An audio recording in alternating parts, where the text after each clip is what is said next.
Hey guys, welcome to the Challenge Podcast. I'm Coach Steve. And I'm Coach Nick, and we're going to be talking about everything fitness, health, and the challenge. Let's get on with the show. What's up, guys? Coach Steve here, and welcome back to another episode of the Challenge Weekly Show. I'm here today with our co-host, Coach Nick. Nick, welcome back to the Challenge Weekly Show in 2022. How are you doing today? Very good. Happy New Year, Coach Steve. I'm very excited to be back. And I know that our listeners have been asking for this podcast because they've been doing their cardio all on their own. So they can have us back. We're back. We're back. And yes, you get to enjoy our voice in your ear for 2022. And today's episode is episode number 48 of the Challenge Weekly Show. If you're just finding the Challenge Weekly Show for the very first time, go check out some of our previous recordings. So we've got 47 different recordings where Coach Nick and I go through a whole range of different topics from training, nutrition, mindset, goal setting, everything in between. And they go for about an hour or so each. So you get 47 hours of Coach Steve and Coach Nick in your ear, chatting to you, and take it on as a little bit of a kind of educational series, because I guarantee if you listen to 47 hours of us chatting about stuff, you might walk away understanding a couple of things a little bit better. Definitely. And you'll definitely also have a really good time. Everyone says that they like your jokes, and we must keep that up this year. Well, look, my jokes are getting pretty aggressive these days, especially as a new dad. My jokes are no longer, Steve's dumb jokes. I think they come into the category as a dad joke. So they're getting a little bit better. Yeah. Yeah, definitely. You've just got to refine them by the time he's about 12 and 13. That's a time when you can really embarrass him. So you still got some time. Yes. Peak dad mode is not here yet. And how's baby George? He's good? He's good. So he's 4 months old now. Oh, that's crazy. Yeah. And he rolled over for the first time on his own.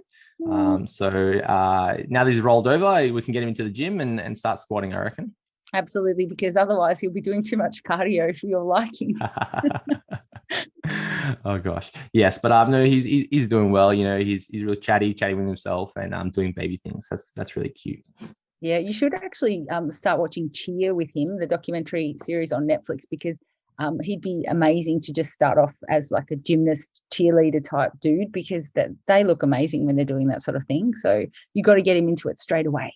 Yeah. Well, I think starting off with gymnastics when he's young is probably a powerful thing to start with, and then maybe into some sort of weightlifting, and then it could be a base in a cheer squad, and you can throw some guys and girls up in the air. Sounds really cool. Perfect. Yep. I love it. Okay, so that's the plan. So we got him sorted. Yep. Until the next one, Nick. Yeah, don't really now.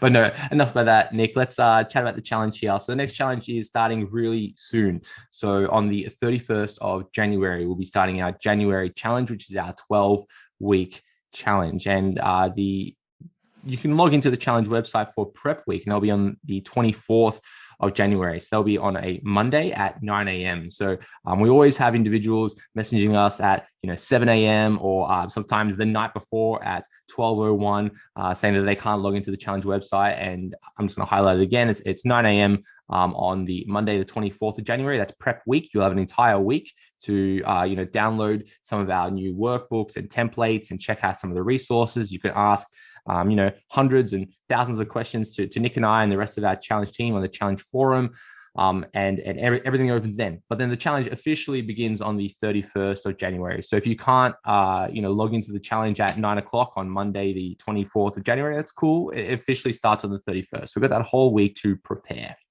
Yeah, and that's really good. Over the last couple of 6-week challenges, we've had a prep weekend, and people have said, oh gosh, I don't feel like that's enough time. So the prep week is back, and that is definitely enough time to get everything sorted out. That's right. And, thinking about prep week, the main things that we are encouraging you to do is mainly just to prepare. Like, we're not expecting you to begin the challenge, even though many choose to begin the challenge. But, we're trying to prepare for the challenge. That might mean that you go and go for your first supermarket shopping visit. Maybe you start your meal prep. So you begin cooking some foods. Maybe you choose to go into your kitchen and really go through and do an audit of the foods in your kitchen, maybe getting rid of some of the candies and the sweets that are in the cupboard and hiding some of the soft drink that you may have, or even just like throwing it away. And, maybe even doing an audit of your kitchen yourself. Maybe you think, oh, I need to get some more containers and some sharper knives and a chopping board. So preparing in that regard. And then on the training side of things, maybe you choose to go and join a gym, or maybe go get a checkup by a healthcare professional, or maybe go out and buy some new clothes and some new shoes so that you can get ready to train over the next 12 weeks. So that week is there to help you prepare to get ready, so that when we start on the 31st of January, it's gung-ho, it's ready to go, it's party time for that 12-week challenge. Definitely. And look, chatting to a lot of people that have done very well in the challenge, they do mention always as advice to new challengers to definitely take those photos. So, you can even practice a spot in your house where you might consistently take those photos and just get started with that. And it can be a bit confronting, but I think that you'll find that you'll see a lot of changes within the 12 weeks and you'll wish that you had of. So that's my hot tip from the future. Take some photos. Yeah. From the past. Well, from somewhere. Take some photos. Definitely. Look, if you're listening to this and you haven't signed up yet to the January challenge, there's still time. You'll be able to sign up until the end of week 1. So up until the first week of February, you can still join the January challenge. And you can do that by just heading to the Max's challenge website or the Maxine's challenge website and just click that button, join. So if you are a previous challenger, you've done the challenge within the past, 5 or 6 years where we were paying for the challenge, you do get a return challenger discount, which is $50 off, which is pretty cool. You could save that $50. You could buy some supplements, you could buy some clothes, some shoes, anything with $50. And if you sign up over the next couple of days, you can probably score the early bird discount, which is an extra $10 off. So head on over to the challenge website, come join us. It's going to be a really cool challenge. I'm really excited to bring it towards everybody. Oh, me too. I'm so excited. The tweaks and changes that you're just going to explain now, a few things. And the way that it's structured is going to really bring some good results, I think. Yeah, so I have kind of gone into a little bit of a rabbit hole with the way that our templates were presented to challenges. And one big change that we've made is turned the nutrition template into a nutrition workbook. So thinking about the language of a workbook, it's something that I want you to complete over time. So it's something that we're adding information to, and similar to how you might be in, high school and you're completing your workbook, similar in this regard, where as we go through our nutrition workbook, we're inputting information, and the way that the template is designed, it will start to read some of the information in the workbook and modify your plan as you go.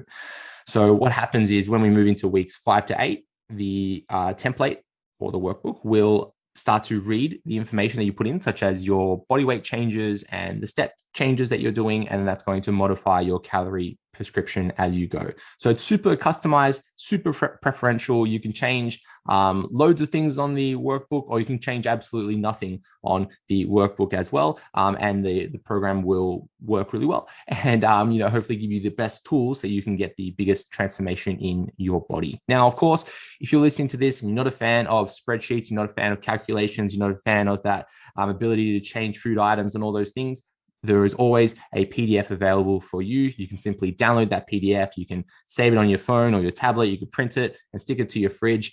You can put it anywhere really, and you can just simply follow that PDF and still get a really amazing result. Absolutely. And I think it looks fantastic. I've had a bit of a play around with it, and to me, it's all set out really, really well. It looks really good. From a design element, it looks very similar to how we previously used to do the challenge PDFs, and this was like circa 2017, 2018.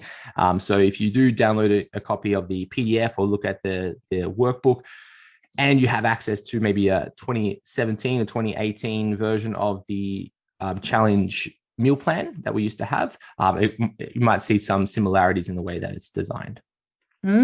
Yeah, it looks good. Looks really good. I think it's got awesome features from every year all put into one.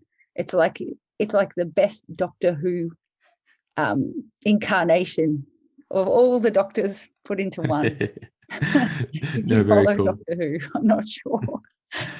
Yeah. Now, if you're listening to this and you're intrigued about the nutrition workbook, I have created a short, and by short, it's about 10 minutes long, of a trailer for the nutrition workbook and some of the new changes to the training template as well. And that's posted onto our Facebook social hub. So you can head on over to our Facebook group, the Max to Maxine official Facebook social hub, and you can see that trailer there. And I kind of go through some of the key points of the workbook and the training template. I'm of course not diving into every single element of that because that'll probably be a really long video.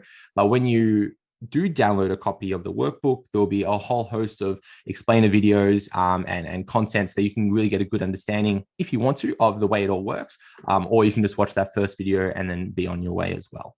Yeah, it's really worth giving it a go, even if you feel sometimes like you're a bit resistant to it. Try and persist through it because it's just got a lot of tools that will actually assist you in your journey. Now, Nick, still a couple of weeks before that prep week opens and the challenge begins. So there are a few things that people can do now to kind of get ready for prep week. So to prepare for prep week, okay? I know. Pre-prep week. Yeah. Prep week. Yeah. So look, the first thing I would recommend for individuals to do is to check out the Google Suites. So the Google Suites are things like Google Drive, Google Docs, Google Sheets. A really cool system. I use it a lot in my own day-to-day life. I used it a lot when I was back at university, and we use it a lot in the work that we do here with the challenge. It's a free suite, so similar to like, Microsoft Word and Outlook and PowerPoint or that Microsoft suites, but it's the Google Suites. What I like about it is it's a free thing you can sign up to. It lives on the cloud, so you can access it through any device, being your home computer, your tablet, your phone, your work computer, wherever you are. And because it lives on the cloud, it's internet-based and it can, automatically save. So if you start making modifications, your computer cuts out, it automatically saves because it lives on the cloud, right? Really cool. So what you need to do is just make sure you have a Google account, which most people do if they have like an Android phone. But if not, you could just go to type in something like Google Drive, go to Google Drive. They'll prompt you to log in. If you haven't logged in, you could just create an account. It's free. You could use any email. You don't need to have a Gmail account or anything like that. Then you'll have a free online drive. So if you do need a little bit more space on your computer or something, you can upload a few things to that folder online. And I think you get like 5 gigabytes or something like that. So no, I'm not sponsored by Google. I wish I was, but I do enjoy their suites. They're really cool. So once you've created that Google account, and if you are choosing to do the challenge on a device like a mobile phone or a tablet, and if you don't have a computer at home, you choose to go device life, which is I think where most people are kind of going with the way they interact with technology. To get the most out of some of the spreadsheets that we create, you would need to download the Google Sheets app so that you can have access to all the features of that spreadsheet. Because if you view the spreadsheet via a browser, you won't have access to interact with the cells. So you just need to download that Google Sheets app, and that's of course free on iTunes or on the Play Store or whichever device you're using. That's right, because when you do download that, that's pretty then straightforward to be able to swap an exercise on the go, and it works pretty well. So yeah, that's definitely a tip to download that app, and that's easy. The next thing we could do, if you haven't already, start looking at your gym space or your workout space. And if you are choosing to go join a gym, maybe start looking at the startup process to join that gym. So I think when we're training at home, we do need to have our own like space to train. It's not really wise to train, maybe next to the lounge room couch in front of the TV. That's probably not the best environment to do a training session. So some of us might be lucky enough to have like a garage space or a spare room, or maybe a little bit of space in your backyard or something. Thinking about that environment. And if you don't have access to that space, maybe it's time to have that tough conversation with the people you live with. Let's be your family. Maybe you live in a share house, or you're with your parents, or whatever it is. Having that conversation, saying, this is what I want to do. I'd like to set up a training space in the spare bedroom or in this room of the house. Can you be supportive of that? And you often find that person is really supportive of that, and you can make that space that way. That's right. And there's often little places in your house that would do very well for a training space that are really doing nothing. at the moment. So it looks cool as well. It's a good addition, and other people want to use it too. So it's a bit exciting. Yeah. Now, thinking about my own space, I am training at my house. I think with COVID, I've decided to move most of my training to my garage, and I am training at home. And I train in a single car garage, and now I've got about half to a third of the garage to myself, and the other half or 2/3 is taken up by a Pilates reformer bed.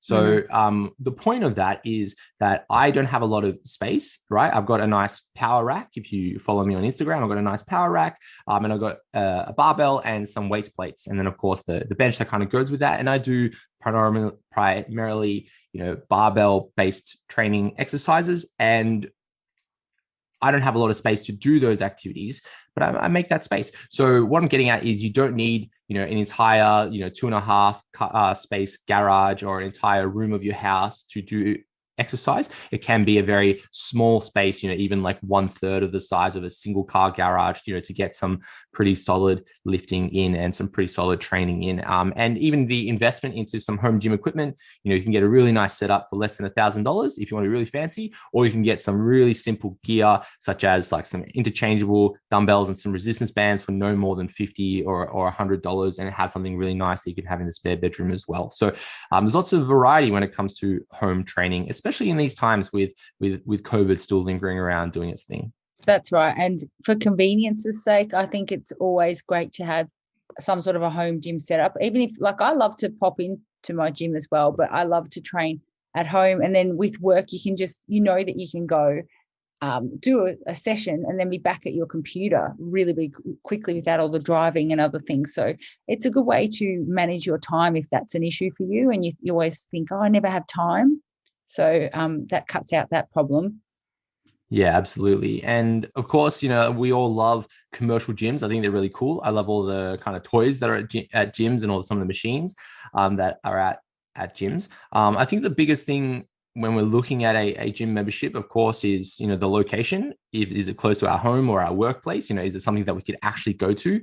Like, I know some really cool gyms that are maybe half an hour or 45 minutes from my house, but they are half an hour or 45 minutes from my house. Like, that's a big journey driving there, training for an hour, driving home. That's getting it's getting close to like 2-3 hours away from my home. I'm like, that's my whole evening, right? So when I'm choosing a gym, I'm always trying to look for more convenience, something like that's close to me.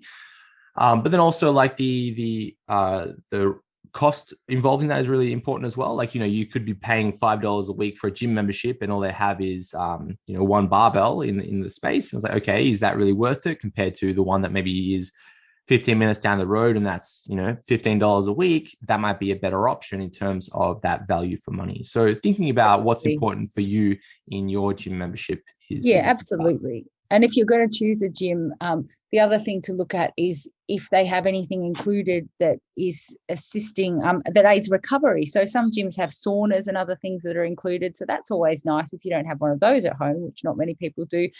Perhaps look into that. Some gyms have the recovery boots as an option. At the moment, gyms are pretty keen to get your membership. So just do shop around and have a look, because there's some really cool extras at the moment that you can get as part of your membership that may not cost you as much as you'd normally pay. Yeah, I agree. And bonus points if you have the silver tongue, where you can negotiate your price that you're in the gym. Yeah. I get scared. I'm just like, take my card.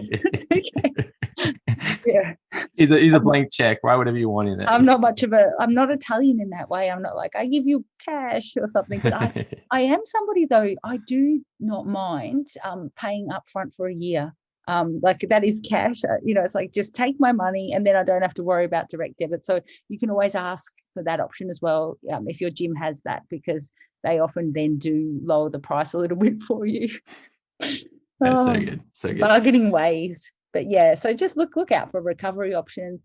Check out, in my opinion, a gym has to have a good space to deadlift. I think that's more common now with the bumper plates coming into gyms and things. And just check out also what type of barbells they have. Like, you can sound like a real expert and say, do you have a 15 kilo barbell? Do you have a special deadlifting barbell? Stuff like that. It's just good to know. just good to know what they've got. Yeah, no, I agree. Mm. I do think some other features that are cool about gyms are some of those like intro offers that they sometimes offer, such as maybe you can check in with a PT that works there, maybe once or twice. Maybe someone could be there to give you an introduction in the gym, maybe telling you where, I don't know, the drinks fountain is, where the toilets are, where the bench pressing machine is, or maybe if you're wanting to train in a women's only part of the gym, maybe showing you where that is, or maybe that gym does have those facilities available to you, as well as other things that might be available in that gym complex, such as, group fitness classes. Can be important to some individuals. For me, I've always liked, a nice change room. So, when you do go to train, like the change rooms are clean and there's, toilet facilities there. I think that's important for me. I have been to some gyms and it's just, like one little dingy toilet around the corner and you're like, okay, maybe this isn't the right space for me. So thinking about those other facilities, because we do want to be kind of comfortable where we're training. Even though, yeah, sure, the main gist of training is to go and train, but I think the other areas in that gym environment is important for our own kind of well-being, our own safety, our own hygiene, and our overall enjoyment of going to the gym. Yeah, 100%, because otherwise you will find ways to avoid going there if you're not really comfortable in the space. And I mean, as we've said, at the moment there's an abundance of gyms everywhere, and they are really looking to get your business. So be a smart shopper. You're the customer. Now, Nick, our nutrition programs are built primarily around the idea of portion control and becoming calorie aware. So, we follow some more evidence-based guidelines around nutrition. Like, we're not telling you that you need to completely cut out carbohydrates, or you need to go through some weird detox or other weird and wacky things that you might see on social media. We're primarily focused on portion control, understanding the amount of energy that we're consuming, and we measure that energy via calories. And then, looking at those secondary factors, such as our macronutrients, making sure that we're having adequate amounts of proteins and good quality fats so that we can, look after our body as we kind of go through this weight loss journey. Now, for many individuals, first time dieting, it may be a bit confronting understanding what a calorie is, how they're measured, how many calories do I need per day? Can be quite overwhelming. So my advice to you is that if it's your first time doing the challenge, or maybe you are coming back to the challenge after some time off, is to take a moment to, start to become calorie aware about the foods that you're currently eating. So I'm not telling you that you need to change your diet right now, but if you are about to have, let's say, a muesli bar out of the cupboard, and what I want you to do is just to take a little peek at that label and try to see how many calories are in that muesli bar. And that could be maybe 100 calories, might be 200 calories, or might be in kilojoules. So you have to then convert it from kilojoules to a calorie. And then just taking note, okay, I'm having about 200 calories per muesli bar. Oh, I have like 2 or 3 of these a day. Okay, that's about 600 calories. Okay. And then when we look at the nutrition workbook in a couple of weeks, when the program may prescribe you 2,000 calories, okay, you get a good understanding, being like, wow, I'm having a third of my daily calorie intake from 3 of these muesli bars. And they're really small. Maybe I don't want to have these muesli bars anymore, or these chocolate bars, or whatever you're looking at. And maybe you're choosing to have, so you could have up to a kilo of vegetables, or you can choose to continue to have, let's say, a chocolate bar in the afternoon, or a muesli bar. And maybe that's why you're getting really hungry. And maybe that means that you have a bigger feast at dinner time. And that might be the reason that you're contributing to your maintenance of your body as it is at the moment, or even weight gain. So, becoming calorie aware is almost like the first steps in changing the amount of energy that we're consuming. So, we're not necessarily saying that you have to count your calories, as in like, counting each individual unit and writing it down, all those things. This is becoming calorie aware of, how much you're actually eating versus how much you think you're eating. And those two numbers can be quite large and different. Definitely. And, to be fair on you, just say you are eating those 3 muesli bars and you're saying, I'm not eating much. Well, they're this big, I'm holding my hands up and showing a tiny little size thing. Of course, it actually isn't much, but the value of it is just so expensive in terms of calories. And that's what we want to teach you. So you're not wrong. You're probably not eating much, but it's just that they're quite calorie dense foods that maybe don't fill you up enough and then you're still hungry. And that's also fair. You know, if I was to eat 3 muesli bars right now, I could do it, no dramas, and then I'd still want to eat my normal breakfast. Yeah, no, I agree. And commonly what happens is individuals would say something like that. I don't eat that much. So like, oh, I skip breakfast, I barely have lunch, and then I have dinner. But then what that individual often neglects is all those other little things that we put in our mouth that we don't really tell people. And, we kind of refer them to BLTs, or bites, licks, and tastes. And that could be, let's say you're making your kids a peanut butter sandwich for lunch or something, and, you kind of lick the spoon afterwards, or you're cooking dinner and you have a little taste. Or, you're making cookies for, a work function or something, and you have a little bite of the cookie, and those things kind of slowly add up. So the main point is that we do want to take note in our entire lifestyle and start to kind of measure these things, because ultimately, what we measure is what is managed. So some of these stuff that we kind of sweep under the rug, such as our bites, licks, and tastes, these are some things that is important to start measuring. And then the more that we kind of measure and start to collect information, the more our kind of story becomes told to us. And then once we understand our story, start to understand the data, start to understand the information about us as an individual, that's when we can start making changes. And sometimes it becomes blaringly obvious that where our weak point is. So I've had some individuals come to me and say, Steve, I want to get a really amazing result for this challenge. What should I do? And I kind of think and look at them and go, well, I don't know. Like, what can you do? Like, where's the starting point? And that individual is unable to tell me what their starting point is. So the first step is just to kind of do an audit of yourself and understand, okay, I'm doing this many steps today, this day on average. I'm eating this many calories on average. I'm getting this many hours of sleep at this certain quality. I'm having this many liters of water, but I feel really dehydrated. I'm drinking this much caffeine, these are bits of information that we want to know. Then you can always come to someone like myself or Nick, or any of our challenge team members, or reaching out to us on the forum and going, okay, this is where I am. This is where I want to be. Where can I improve? And sometimes you don't even need to come to us, because sometimes it's really obvious. And you go, well, all my ducks are in line, except I get 3 hours sleep a night. And you go, well, maybe I should get more sleep. And then if you were to improve that part of your journey, you may find that everything else starts to improve. So the main takeaway is that we want to start measuring as many things as we can, understanding our story. And that could be through, journaling or collecting data, that type of thing. And then we can start making those positive changes. That's right. And that goes for all of us. It doesn't matter how long you've been doing this for. There's always little things that you can audit to make yourself better, depending on the phase that you're in. So don't be stressed. It happens to everybody. That's right. My only thing I'd say about collecting information about yourself is, trying to take that emotion away from it. The common one is something like our body weight changes. Many put lots of emotion and self-worth in that number. But it's the same in other regards of our, journey. So maybe you are counting your steps and you are only able to get 5,000 steps in a day because you work a sedentary job, or you're in a lifestyle or environment that isn't conducive of a high step count. But then you might see other people that are doing 10,000, 15,000, 20,000 steps a day.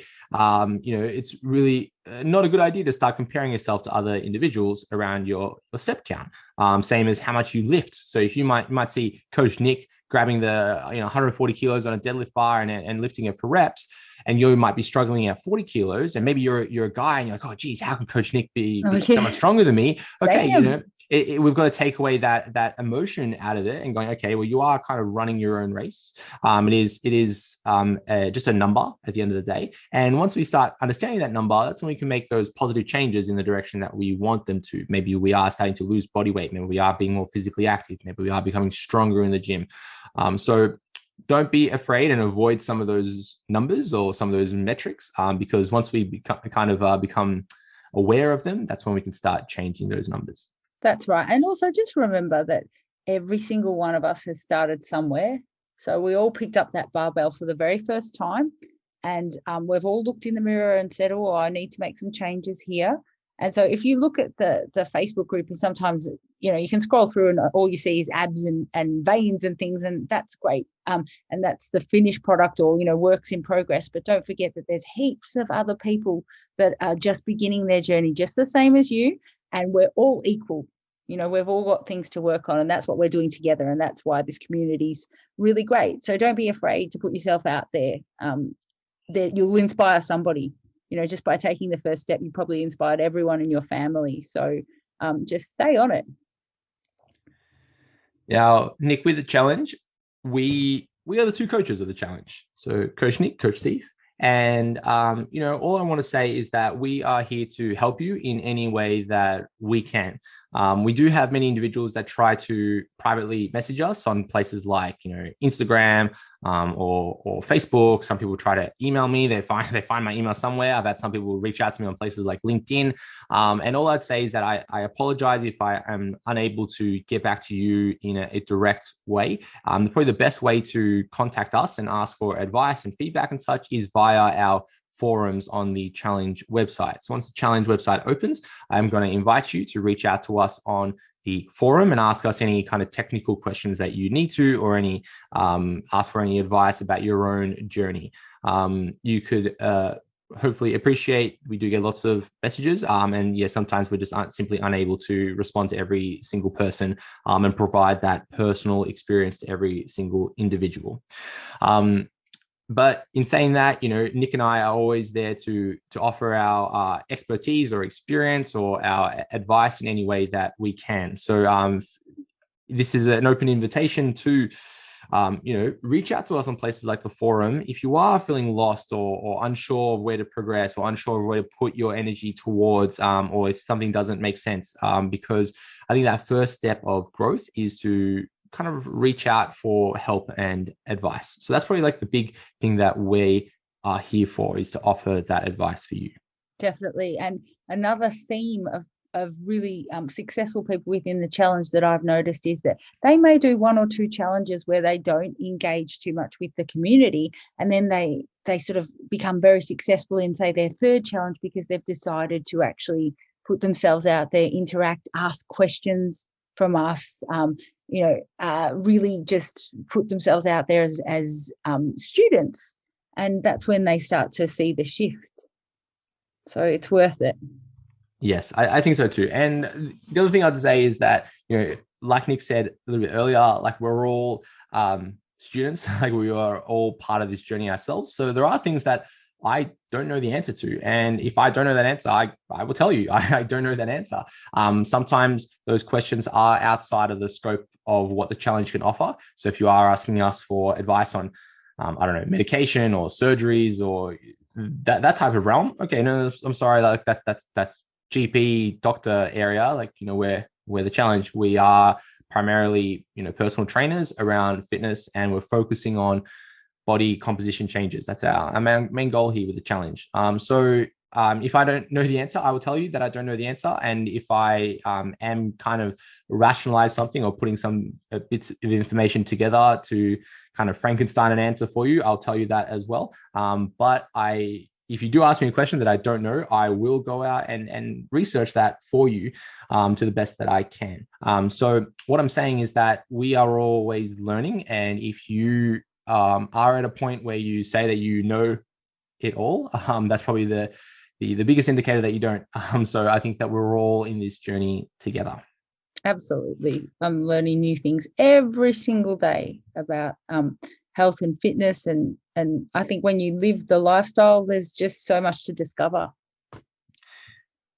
Now, Nick, let's move on to our next segment here, which we call our NSVs, or our non-scale victories. So, Nick, do you want to explain to some of our listeners, what is a non-scale victory? So a non-scale victory is basically anything that has happened within your week that you'd like to tell us about that doesn't involve a scale number. So within the health and fitness journey, it's, the scale is one thing. We actually like you to know your numbers. So we don't sort of say, throw the scale away. The scale is one of our tools that we like to use, just as you would know what weight you're lifting in the gym. It's just good to know. But there are so many other things that you can actually achieve within your day and within your week that do not involve the scale. So, for example, it can be the way that your clothes are starting to fit. the way that your kids are getting involved in your fitness journey, the way that you've been able to go for 2 weeks with social occasions and figure out a way to stick to your meal plan. You can show us how you've prepped your meals. You can say that this is the first time that you walked into a gym and been able to complete a workout on your own without feeling a little bit scared. So many different things that we celebrate here, because it's not just about your body weight, your relationship to gravity on that given day. It's about so many other things. So we love to celebrate that, and we love to hear all about it. So that's a way to stay, I guess, motivated as well within your challenge. And you know what I love? The ones where people say different weights that they've lifted for the first time. Or for women, one that I love is that they can start to do unassisted pull-ups or chin-ups. So that's one of my favorite Boss OG and NSVs that I love to hear about. So I hope that that's given you a few ideas of some non-scale victories that we like to hear about. And yeah, just put them in the Facebook group and or on your Instagram as well, and hashtag NSV. And we look every week. So hopefully they'll start to build after this podcast, and we can start to include some of them. And non-scale victory, NSV. I like it. I do enjoy seeing non-scale victories. Where I like to find non-scale victories are in the journal. So on the challenge website, when you log in, you have access to a journal. And what I do every week is I go through and read people's journals. One of my favorite things to do in the challenge. And one of my favorite areas is to look for non-scale victories, either individuals using the hashtag NSV or hashtag non-scale victory, or they'll tell a story. And from that, they are explaining a non-scale victory. So they don't know that they've had a non-scale victory, but that's a victory for them. So look out for areas of your life that is, a victory or a win that might not be related to your scale weight. And Nick, you've given us a few good examples.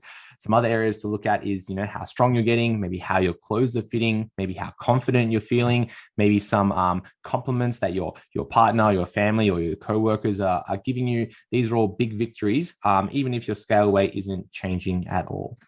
And sometimes that happens. So you do need to find a way to continue to progress. You can't halt everything and rush to the M&Ms or something. That's not going to help you. So we want to find other ways for you to stay consistent, because consistency is what's going to get you to your ultimate goal. Now, if you are posting on social medias such as Instagram, we'd love to be able to see those posts. So you can tag Max's Challenge or Maxine's Challenge in any of your posts on places like Instagram, or you can use some of our social media hashtags such as hashtag #WeAreChallenge, hashtag Max's Challenge 22, 2022 now, or Maxine's Challenge 2022, or just 22. So you can go check out some other challengers who are going through their journey as well. You'll probably be able to find people like, Coach Nick and I on social media, and you can follow some of our lifting and body transformation journeys ourselves, or of course, connecting with other challengers, which is really powerful, because, just starting to follow somebody else or giving them a like, giving them a few comments might be the Kindle in a new online friendship that you have. And, speaking to some of the individuals that are probably listening to this very podcast that have gone through that journey, meeting other challengers and creating some lifelong friends from, complete other sides of the country. I'm talking people in Perth, meeting people over in Queensland, or people in Victoria, making friends with people up in the top of Queensland twice, bad example, but, meeting other people across Australia can be a really powerful thing, especially when you have similar goals or similar, drives or, reasons why we're doing this thing. Definitely. And it's funny because some of these people have actually never met each other in person, and they talk to each other more than they talk to their really close friends, pretty much every day. And they have never had the chance to meet each other in person. So how cool is that? Very cool. Very cool. Nick, let's move on to our next segment here, which we call the Coach's Corner. So in the Coach's Corner, we offer our tip for the week. So Nick, start us off. What advice do you have for our listeners this week? All right. So my advice is this week, it centers around tempo training. So the way that you complete your reps, the time under tension that you will use to complete each one of your reps. Now, I personally, I'll take it right back and tell you a little bit of a story. I've only really done bodybuilding for the last maybe 2.5 years. So before that, I was really into strength training and endurance training, like totally different to physique building. So I wasn't really super engaged with the speed at which I was pulling. It was just really about power. So it was about ripping that weight off the floor as quickly as possible and not really concentrating on slowing anything down. In fact, sometimes with my habits, I will even still bash that weight down really super quickly instead of lowering it quickly to the floor. So sorry, lowering it slowly to the floor. So I've really started to engage with tempo training, and I started to do this in my shed. It's not unusual because during the lockdown, obviously, I didn't have as many weights to play around with. So once my weights started to get fairly quote unquote easy, I had to figure out ways to make them a little bit harder. So I would slow the reps down. I would create different time frames to complete my reps. And I noticed that I was getting gains. And I needed to grow my upper body because when you do bodybuilding and you're a natural athlete, when you shred down, you can just look super skinny. And so the first time I competed, that was me. And so I actually grew these shoulders and these arms. And I thought, wait a minute, let's see what I can do with my legs as well, because I've just been such a powerful person, bash, bash, bash, watch me lift super heavy weights. So what is tempo training? So if you try and slow down the lowering part of every rep and then power up quite quickly, it actually creates time under tension. So it makes the muscles work longer under high tension. So it creates more muscle trauma, leading to a greater muscle growth response. And also, can I just say that it's really hard, especially if you do it in giant sets. I don't know if you've ever done that, but it's just a killer. So it's an amazing way to really focus on each rep. Make sure that each rep looks similar as well, because in power training, you can kind of thrash it about because the aim is to just move the weight from one thing to another.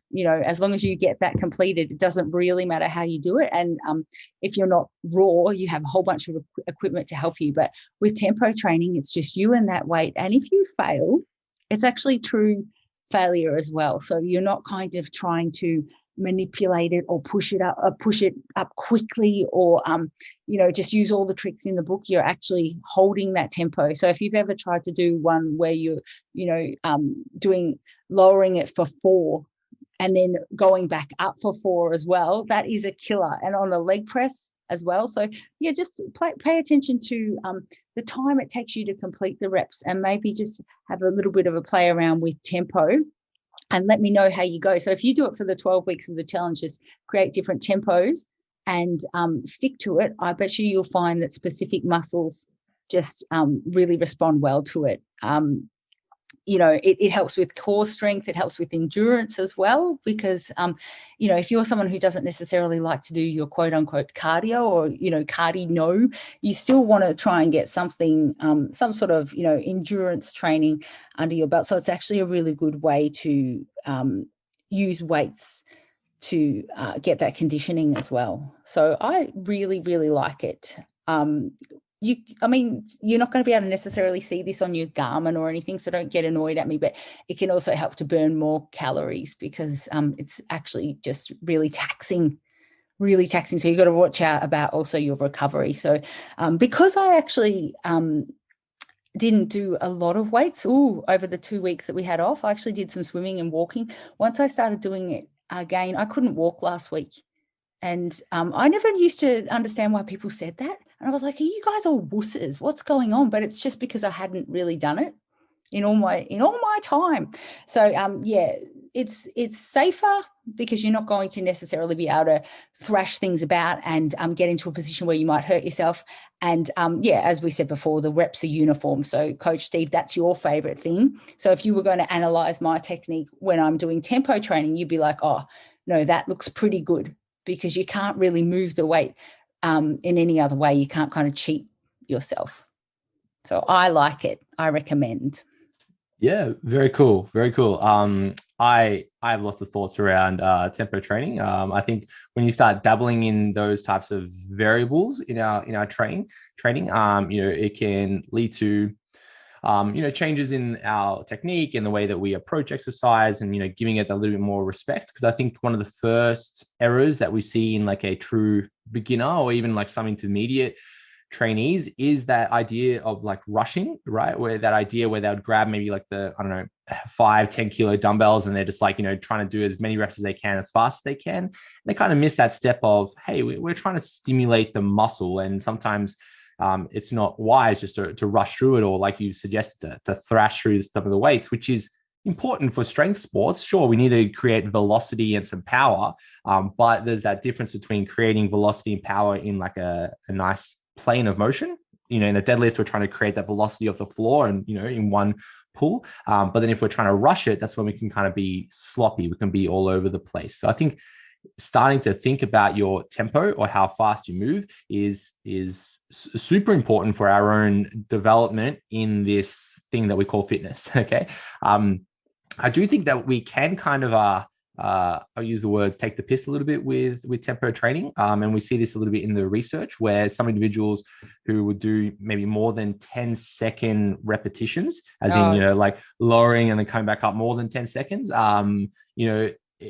there isn't like a dose response relationship, meaning that the longer you do your repetition, that doesn't mean more gains, because then you could take that same rationale and be like, all right, well, what if I do it 20 seconds a rep or 30 seconds a rep? What if I just hold an isometric like plank, right? They don't necessarily lead to better gains. So there is that tipping point where we can overabuse tempo training, or trying to get the most out of it, where it's not going to give us any further benefits. So we do need to find that nice sweet spot of, how slow or how fast do I have to move to get the best results in this thing. And like you said, sometimes it's very unique to your own physiology and your own structure, the different muscles you're trying to use. Most of the times we're trying to simply lower the weight in a controlled manner. So that could be the count of 1 or 2, because a 2-second lowering is still like difficult. You try to lower a squat in 2 seconds, like that takes some control. If it's going more than 5, 6, 7 seconds, okay, maybe that isn't really giving you a big benefit, and that might be contributing to eccentric trauma that you said, which is the best way to damage a muscle. The best way that you see people pull a hammy is via that eccentric motion of running, where they're slowing down. We do know that damage is really good for muscle growth. So we need to find that balance where we don't want to just completely damage our muscles where we can't walk, like you said, but we do need to find a way to, get that hypertrophy response. But I think the first step is to become aware of your tempo. And then you almost go full circle. You become aware of your tempo, and then you start to see the benefits and limitations. And then you get this nice respect for tempo at the very end. So start your journey now and become aware of how fast or how slow you're moving. And I guarantee that you'll improve your training. Definitely. And I do think if you're thinking, should I try? If you look at the training template and you say, I can do this, this is easy, it's too easy, then that's usually a bit of a clue that you need to slow the reps down a little bit, or engage a bit with that sort of tempo training, and just see where you go with that, and then suss out if it's super easy. Yeah. I think the hardest thing about focusing on tempo with our training is the consistency, because you're not lifting to like a stopwatch. So if you are trying to lower it for the count of 2 or 4 or whatever you're choosing to do, the goal is to try to make that consistent through your whole set. So you may find the first rep you actually do like a 5-second lowering phase, and the second rep is maybe 4 seconds, and then by the time you get to rep number 6, it's 1 second if you're lucky. And then do you count that you did 8 repetitions for that set, and then the next set you did 8 repetitions, and is that a way to progress, or is that adding other variables that might be limiting your ability to progress and kind of blinding you through that? So the main thing is that it can be difficult when we're really focusing on making each rep and set uniform if we are focusing too much on tempo. And that's the same as every other element or variable within our training as well. So become aware first, and then dabble in some fun things. Yeah, just pick one tempo to try. Like, don't try in one workout to do all different ones. Just pick one and see how it works for you. Yeah. Like my advice would be start with like a 2-second lowering phase. So, let's say I'm using a squat as an example, lowering yourself down for the count of 2, 1, 2, and then moving through what we call the concentric phase, or that lifting phase, in the count of 1. So you're lowering down for the count of 2, and then, moving it in the count of 1 is a good place to start. And then you can start from there to try different things. Maybe if you lower it for the count of 3 and lift it up for the count of 2, even though, concentric tempo isn't very wise. You probably want to be moving through like a 1 when you're concentrically lifting. But then you could start dabbling with things like that. You could have little pauses in there as well. And it becomes challenging and tests your technique a lot. Definitely. And look, the other thing is, if you're advanced, it's also good sometimes to just break through maybe like a little training plateau or something, because it does. I've found that it's just helped me then. If I go back to normal, just still control, but not excessive like that, I find that I'm actually quite strong, because it's like, oh, wait a minute. Oh my God, I can just go normally. Wow, bang, bang. Yeah. So, love it. Very cool. Very cool. Yes. I've got a few tips around supplements and how to make them more quote unquote fun. Okay. So obviously the elephant in the room is that we work for a supplements company, Max and Maxine Byrne. And if I wasn't working for a supplements company, I would still highly recommend people from, my friends, my mom, other people I've coached, everyone like that, to use supplements to help us, get the best transformation as we can. And the main analogy that I use is that, you of course could build a house on your own. If you had a hammer and a saw, you could put together a house on your own. But it makes it much easier if you had power tools, such as a nail gun and a saw. That's the same with your body transformation. You could transform your body really well just by eating foods. That's completely fine. Or you can make it much easier by using power tools such as supplements. Now, some supplements aren't for everybody. Some of us don't enjoy the flavors of some supplements, and, having that real classic bodybuilder protein shake, shake with a little ball inside of it, which I often throw out myself. I don't know if you use the little ball in the shakers. I've never kind of seen its relevance. I've tried, because every time I get a new shaker, I'm like, well, it's in here for a reason. Yeah, I'm going to use it, and then it doesn't. I'm no good with that. Yeah, no, I just don't like the sound it makes. So I usually toss it away. Yeah. But maybe that's not for you. Maybe, putting in a shaker, drinking it isn't for you. That's cool. I'm going to go through a few different ideas that you can use supplements for, which may help you in consuming them, but then also help you in your body transformation journey. And my example that I'm going to use is that when we are starting a diet or a weight loss journey, we often cut out some of those foods that are sweet. So I'm talking about things like chocolates or, sweet candies and cakes and those types of stuff. So we can utilize supplements to kind of, quench our sweet tooth, as you would. So if you are a big chocolate lover, you can grab a chocolate protein shake. And if you were to have that protein shake and, drink it, that could be like your little sweet fix for the day. And that might help curb some of the, temptations that you have throughout the days or craving that you have throughout the day. Okay. So here's a few examples of things that you can do. So number one, you can have a protein coffee or like a mocha. So at the moment through summer, I've been leaning more towards iced coffee. So I've been having just like an iced long black. I've been having usually black coffee for the past, like 10 years or so. You could choose to have, like, let's say, an iced coffee with a scoop of protein, mix it up. There you go. You got a mocha, and then you could have that really sweet coffee fix that maybe that is your crutch that you've had for the past 5 years. On your way to work, you go through the drive-through, you get your like double chocolate espresso mocha latte, whatever they're called these days. But if you were to swap that to something like, you'll say a long black or an iced long black or something, put in a scoop of protein powder, mix it up, maybe a chocolate protein powder. There you go, bang, you got a mocha, and that could be a nice sweet little fix for you. Oh my gosh, stop it! You need to start like a little smoothie bar straight away. I'm thinking I might do that like as soon as this podcast is done. I'll go right. do that. Mm-hmm. Right.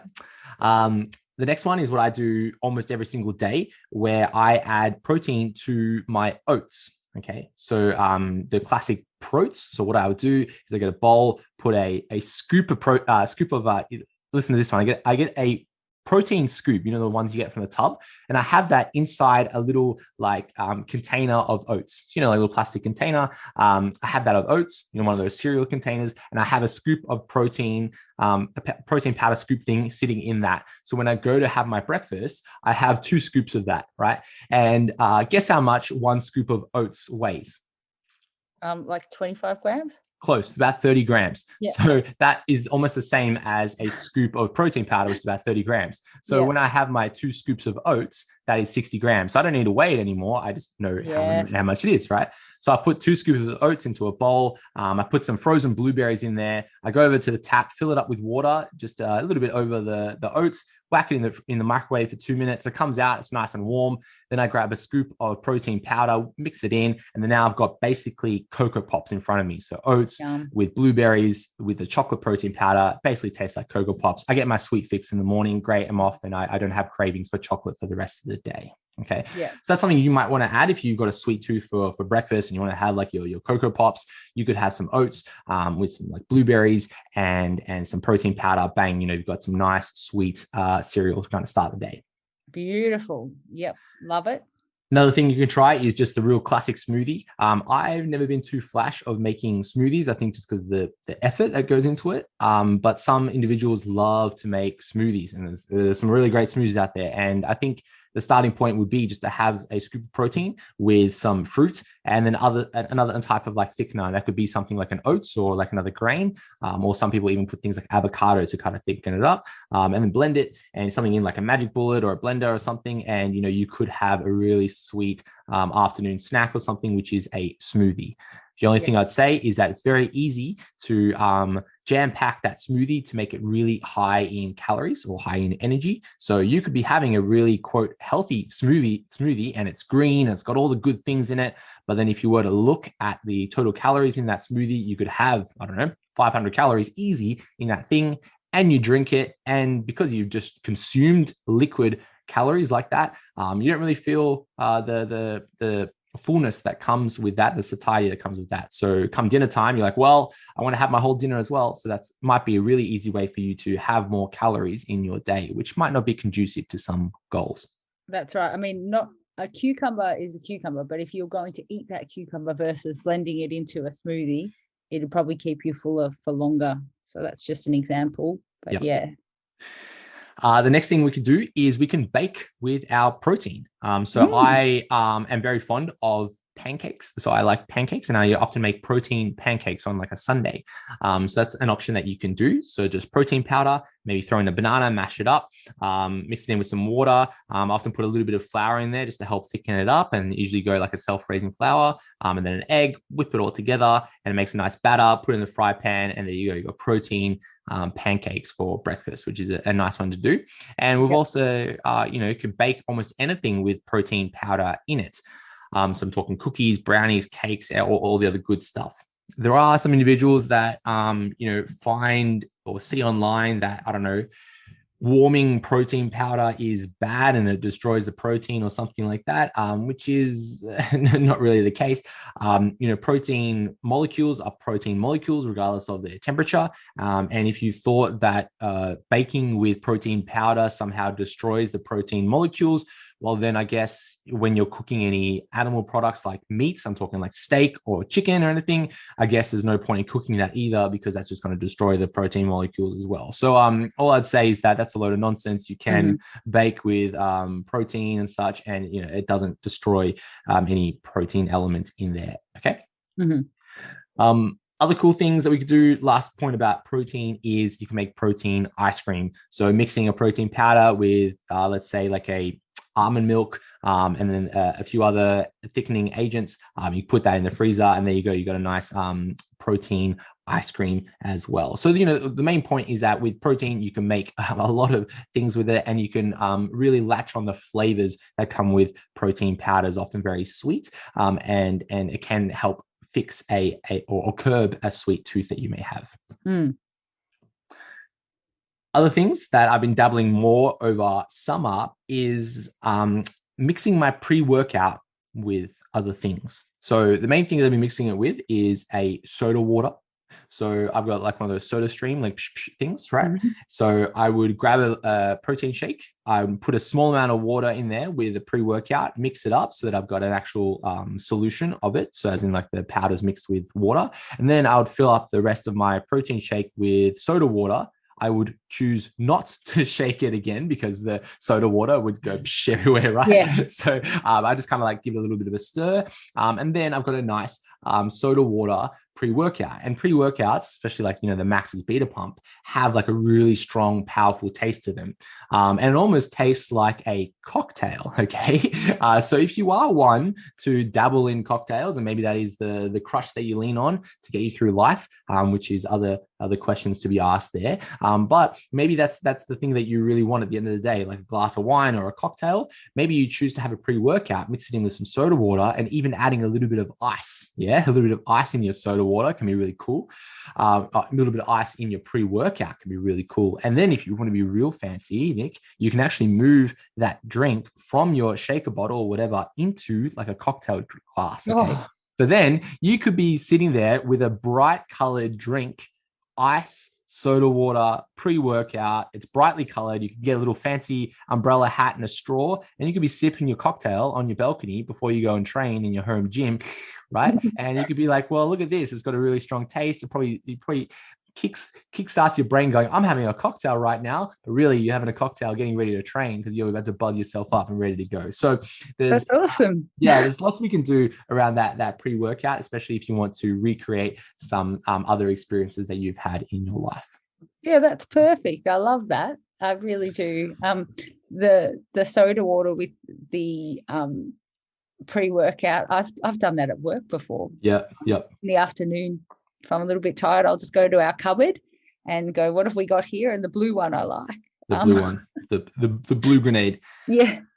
Now, that idea of a pre-workout does mix over to other intraday drinks, such as, Sip and Burn or Intra Boost and stuff. So if you are, maybe it's a hot day and maybe you're not choosing to go and train, you don't need to take a pre-workout, but you are enjoying like an Intra Boost or a Sip and Burn or a Creatine Burn, you can have that, with ice or some soda water, put it in a fancy glass and, same thing, afternoon, little sip, something strong, something tasty, and it could recreate that sensation of a cocktail. Yeah, people like the cola Creatine Burn for that. That's right. A nice one. And, think of that cola Creatine Burn. If you mix that with soda water, it's basically like having a glass of Coke Exactly. or cola.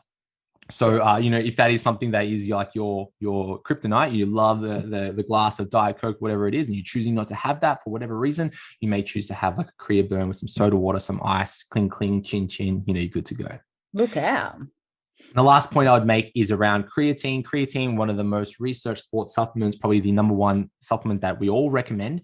If you do buy pure creatine, like monohydrate, very chalky, very powdery, having that on its own with water can be an unpleasant experience. So mixing that creatine with other products, such as like a pre-workout or a protein shake, can be a great way to consume that as well. Okay. But they're just some tips to make supplements fun again. Many of us just neck it and enjoy our protein shake, which is cool, which is awesome.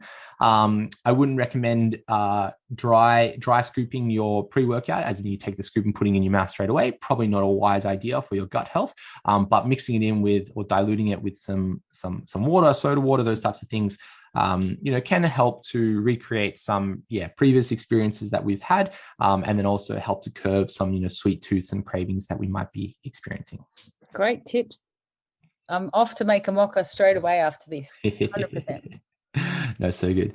All right, Nick, the last segment here in our podcast is just answering some questions from our community. So these are some questions that have come up over that holiday period in places like our Facebook social hub. So the first question here, Nick, you can answer this one, is how do I get arm definition? Yes. Now, this question came from a woman, but really, to be honest, it goes both, to any gender really. But I mean, for women, sometimes it's a little bit harder because our upper body is something that we really have to work on to try and develop. It's not like Coach Steve, who naturally has the arms of a giant monkey in a giant monkey. No, but like an ape. No, like a good one. like King Kong, Oh gosh, Nick. Anyway, keep that in, please. I expect to hear that. So what you want to do though is you want to do a two-pronged approach to this. So you want to make sure that your body fat isn't too high, because first up, you whatever body fat percentage you have, whatever body fat you have is going to be hiding any muscle definition that you have underneath. So first up, you want to think, okay, do I have body fat to lose? Because then naturally, as you lean down, you will see some definition. Now, it's going to depend on how much muscle you wanted to actually build, because once you kind of strip down, you get to see what is underneath. So you will have to then lift weights. You'll have to lift weights and actually make an effort to grow those body parts that you're wanting to get definition on. Now, I would suggest that it's not just arms that you're after. I would say that it's the look of, say, bigger shoulders, possibly the lats as well, that then taper into a nice waist, and biceps, triceps. Don't neglect the triceps as well. Just because you can't necessarily see them, they're the other half of your arm. So you want to just make sure that you include arm training in your program.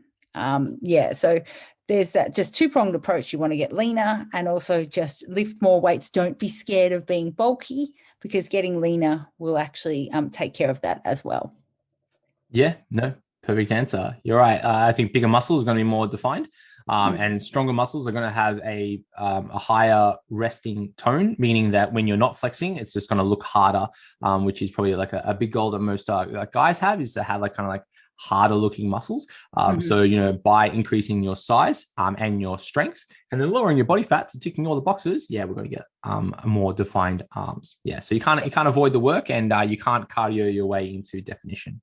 No, that's the thing as well. So don't think that, I think at some point I was saying this to someone, but lifting weights is always a good idea. It doesn't matter what your goal is. It doesn't matter if you're trying to lose body fat or build muscle. Lifting weights plays a part in that every time. No, so good. So good. Nick, the next question here is a can of worms, but there was a question in our Facebook social hub, which reads as follows. So I was recently told not to eat carbs, as carbs expel sugar and spike insulin. But if I lower my insulin levels, that it turns body fat or burns body fat. Is this true? So what this individual has stumbled across is the carb insulin model, CIN, which was mostly disproven by the guy who created it. So this was a really powerful idea and statement, probably circa 1990s or in the 2000s, but still lingers around today. And the idea is that when we consume carbohydrate, what that does is it spikes our insulin, and what that somehow does is it turns off fat burning and turns on fat storage, which is not true at all. So let's break down a few points that were made in this, because I think language is important. So the first thing that was said was that, I was told not to eat carbs, as carbs expel sugar. So carbs don't expel sugar. Carbs are made up of sugar. So when you consume a carbohydrate molecule, so that could be carbs from a candy bar, carbs from pasta, or carbs from vegetables or fruits, because they're primarily carbohydrates, that gets broken down into a sugar molecule, and we call it a glucose molecule. So glucose, and glucose is the preferred energy source for our body to use. So that's why we look at, blood glucose levels, because that's how much sugar is in our blood, because that's how much energy is in our blood. And we utilize that glucose in the cells of our body. So when our brain works, my arms are moving, my mouth is moving, my heart is pumping, that's all being used, that's using glucose to kind of drive those movements. So we need glucose in our body, and our body will, if it doesn't get glucose from like a carbohydrate source, it will go through processes of what we call, get this word, gluconeogenesis, which means to create new glucose. That's what neo is. Glucose, neogenesis, and genesis meaning creation. So it's going to create glucose from other forms of matter in our body. And what we hope is that it creates glucose from body fat, right? So if you are not having any glucose in our bloodstream, or a low amount of energy in our bloodstream, we're going to metabolize fats to create that glucose, or it will choose to break down protein to get those glucose molecules in the bloodstream. So the body needs glucose in its blood to survive. Okay, that's the first point that we want to make. Okay. Next, let's talk about insulin. Insulin isn't the devil. Insulin is important. Now, the most simplest way to understand insulin is that insulin is like a key. Insulin is like a key that unlocks the door to go inside of a cell. Okay. So what happens is when a cell needs energy, is in the form of a glucose molecule, or there are higher levels of glucose in your bloodstream, insulin will be released and it unlocks a door so that the glucose can enter the cell. And an example of this is maybe using more of a real life example. You've got a gym that opens up at 6 a.m. in the morning, and you've got all these patrons that want to go into the gym, and they're like our glucose molecules, and they kind of build up around the cell, and there's lots of patrons waiting to get in at 6 o'clock in the morning at the gym. The gym is like that cell, and then here comes the manager with the key. That's insulin, the key. It opens up the door to the gym, and then now all the glucose molecules can go in and do their thing and train inside the gym, and the gym can work as it is. So we need that insulin to have that gym to survive, right? Now, when we talk about insulin is increased or released or quote spikes when we do consume carbohydrate, but also when we consume protein. Okay, so there's been a whole host of studies that suggest that, I wouldn't say prove, but it suggests that insulin is released when we ingest carbohydrate and or protein. So we can't avoid insulin spikes in our body because it's inevitable. It's going to happen. And if it didn't happen, we would probably die. We need insulin in our lives. Okay. And the last point I would make is that this person says, if I lower my insulin levels, which you can't really lower, it kind of goes from 0 to 1 unit of insulin. It's not like you can lower it to another level. It's going to kind of fluctuate up and down. If I was to lower my insulin levels, that in turn it burns body fat. And that's not the case. So body fat is metabolized when we are in an energy deficit, regardless if insulin is on or off or high or low, or whatever way you want to think about insulin. Body fat is going to be metabolized when we're in an energy deficit. So if it's a nice way to think about it in a simple way, when we have lower blood glucose levels, when we have lower energy available in our bloodstream, our body's going to choose to metabolize either muscle or body fat to get that extra glucose in our bloodstream, that gluconeogenesis, that big long fancy word. And hopefully we are focusing on resistance training, priming the body to maintain as much muscle mass as it can. So when the body goes, well, where am I going to get this glucose from? Where am I going to get this energy from? I can either use a fat molecule or a protein molecule. Oh, geez, I need to keep that protein because I keep trying to deadlift 140 kilos like Coach Nick. I'm going to choose to metabolize this body fat instead. Okay. So, is there much truth in what this person found online, which was the question, is this true? The answer would be, there are some hints of trueness in there, but the whole saying might not be completely true. I don't want you to fear carbohydrates. Carbohydrates is not what makes you fat or is not the reason why you are unable to lose body weight. And insulin is not the devil, and insulin is not the reason why you are not losing body fat or not, or maybe gaining body fat or whatever it is. Insulin is almost like our friend. We kind of need insulin because if we didn't have insulin, we get really high blood glucose levels. And then that can lead to things like, your diabetes and gangrene and all that other crazy stuff that comes with high blood sugar levels.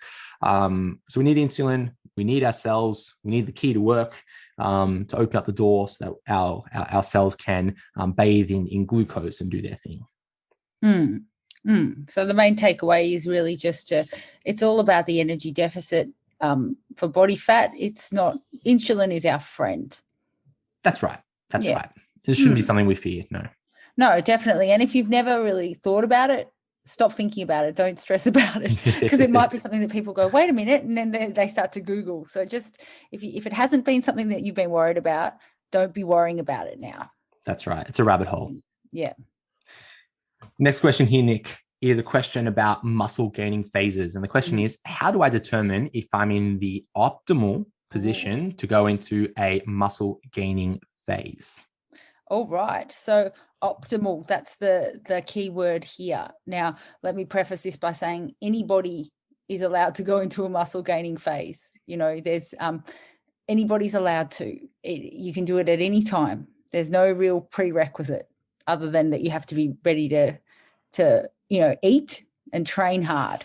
But in terms of what is an optimal body composition for you to really be receptive to not just putting on more body fat, but actually gaining muscle, lean muscle tissue, we find that it's best to get a bit lean first. So when we say lean, we say in that range of, for women, 20% body fat or below, and for men, that's about the equivalent is about 10% body fat or below. So that's quite lean. It's sort of, if you're going to look at the definition of what that is, it's sort of athletic for either gender. So you're in that, you're fairly athletic, you're fairly active, you might be lifting weights already, or conversely, you might actually be starting the challenge quite thin, quite lean. So that's often these people you find are actually awesome candidates to start building muscle. They often just need to eat more. So say you get your dudes that are like, I just can't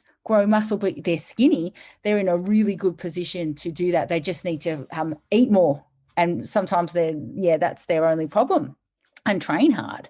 So you want to go through a bit of fat loss phase first. So just say that you're brand new, you've got quite a bit of body fat to lose. I would go through a fat loss phase first, which, as we've said before, does include lifting weights. So you're not going to miss out. You still will recompose your body. You still will build muscle, but we're talking about going through a phase of dedication, of being in a calorie surplus, of just looking at gaining muscle, which also means you will gain some fat as well. So you need to be mentally prepared to do that. And often people who are quite overweight, how overwhelming is that you see things go up, measurements go up, you might be gaining muscle, you might be getting stronger, which is fantastic. But if your goal is to look ripped, it's probably better to go through that phase where you get yourself to a good body composition where you're quite lean, and then you're quite receptive to gaining that muscle. And that's where we find that the best gains are made. So you just need to be mentally ready, and you also want to look at your previous training history. So just say you're someone who has put on a lot of weight, but you used to be quite muscular. You might already know how to train, and it might just be a matter of leaning down, and it might be a little bit easier for you to do that concurrently, but to recompose your body. But you have to be pretty onto it. So if you're brand new, if you're a new challenger, or you haven't really lifted weights before, I'd go through a bit of a cutting phase before I would start to then recompose. And I don't like to say bulking, so just add some lean muscle. I like it. No, good response. I think the big takeaway there is what's optimal, because you said it, where anybody can go through a muscle building phase whenever they want. Then, when we say optimal positions, like, okay, a guy being less than 10% body fat, okay, that is someone who's quite lean and athletic. And what will happen is when they go through a muscle building phase, they're likely to break out of that less than 10% body fat. So then you go, well, all right, if I'm 12% body fat, should I then cut down to less than 10% and then kind of go back? And what I would say to that is no. A good starting point would be less than 10% body fat. Then we go through this muscle building phase. Maybe you do kind of get up into that, 15% body fat, where you still see the six pack, but, might be a little bit more washed out. And then after we've been through that muscle building phase for, let's say, 12 to 18 weeks or so, then you may choose to go through that fat loss phase again and kind of cycle through those two phases. So it's all about being optimal here. But I think personal preference is the big key there. Yeah. And the other thing that we always do say, which I'll point out, is you can't stay in a calorie deficit forever. So if that hasn't been working for you and you've been doing it for a long time, you've been in a true dieting calorie deficit phase, it might be time to actually slowly build up your calories, eat more, and see what happens to your body there as well. No, so good. So good. Nick, the last question here is, what are the best reps for muscle growth? So I think this person was implying what rep range is best for muscle growth. What are the best reps for muscle growth? And, when we look at the literature or the science, we see that it's suggested to complete sets of between 5 and 30 repetitions. So it's large. It's a big range for muscle growth. Anything less than 5 repetitions is more in the realm of strength training. So we find that, we are unable to kind of get that big stimulus on our muscle, because under that 5 repetitions is more that kind of nervous system driving time. But anything from that 5 to 30 repetitions is great for muscle growth. What we want is to be able to take those sets close to technical failure. And what that means is, a good example would be a bicep curl. You grab the 10 kilo dumbbells, you're doing bicep curls, and after rep maybe 10 or 15, you start, swinging the weight, and you start, you basically throwing your arm up in the air. So we're no longer training the bicep anymore. We start training the shoulders and the chest to try to swing the weight up. And we start training our back and our glutes, because we're basically doing like a deadlift to swing the weights. Okay, that is no longer doing a bicep curl. We've reached technical failure. You're doing another exercise now. So we're no longer stimulating that bicep. So that's the goal, is that we're trying to take the exercise that we're doing close to technical failure, where we're no longer able to complete another concentric repetition, meaning no longer to do a bicep curl while focusing on the bicep. Okay, but when we're looking at more of that kind of optimal muscle growth ranges, it's best that we train each muscle group across different rep ranges. And the most common rep range that we look at is maybe that, maybe 8 to 12 repetitions. That's really classic bodybuilding rep range. However, some individuals that have been training 8 to 12 reps forever have never experienced a set where they train, 15 to 20 reps or 20 to 30 repetitions across some muscle groups. Let's say like the quads. Some people have never done more than 10 reps of anything on a quadricep, maybe like a leg extension. That's about it. So my advice, or to look at that realm of optimal, is to try to build a program where we are training our muscle groups across different rep ranges, such as that 5 to 10 rep range, that 10 to 15, 15 to 20, 20 to 25, 25 to 30. And you may find that pose different challenges along the way. I tend to find that I respond really well to that kind of 10 to 20 rep range, because I'm able to choose a load that is of a lower percentage of my 1 rep max. So then I can actually control it using the biceps as an example. I'm doing a bicep curl. I usually grab something like the 5 kilo dumbbells. So some of you are stronger than I am. But then if I'm doing, sets of 20 to 30 repetitions on a bicep curl at 5 kilos, the first 10 repetitions, I'm just getting that nice contraction in through my bicep. And as I get to rep 15, rep 20, gosh, I feel this big, deep bicep burn. I feel the tension. And then as I get to rep, maybe 22, 23, that's when I'm really failing in my bicep and purely in my bicep. So I find that more of a mind muscle connection and a bigger stimulus for my bicep than if I grab, like the 20 kilo dumbbells and do 5 repetitions. So just to challenge the norms here is to, try different rep ranges if you haven't already. Most of our challenge programs do challenge you in different rep ranges, but if you are choosing to design your own programs, or if you are being really traditional in training that maybe 8 to 12 rep ranges, or always doing 10 repetitions, try something a little bit outside the box and aim for maybe like that 20 repetitions or even that 30 repetitions, and you may have a very different experience with your muscle building and training program. Absolutely. Love it. Perfect. But look, Nick, let's wrap it up there for episode number 48 of the Challenge Weekly show. Wow, 48 episodes. I know. That was a big one too. Yes, a big one to start out 2022. If you enjoyed this episode, share it with a friend. We love spreading the good word, or you can leave us a review on places like iTunes. And we'll catch you next week for episode number 49. Thanks, everybody.